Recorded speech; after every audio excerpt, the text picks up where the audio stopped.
Guys, nandito na kami sa Chinese Garden. Ayun yung kanyang building. Medyo mainit ang panahon ngayon. Magbibilad tayo. Dito yung entrance. Wala siyang bayad. Ito yung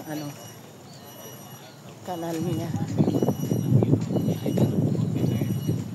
Maluwang yung kanal niya dito. Tinatawag niya na Jorong Lake. Papunta dun. Mahaba-haba din yan. Hanggang doon yung tatlong kasama ko. Ito yung mga bumili ng ice cream kanina. Daanan natin.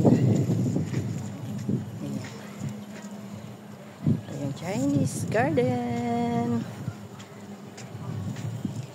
Pag nakapunta ka na dito, ay Singapore. Chinese Garden.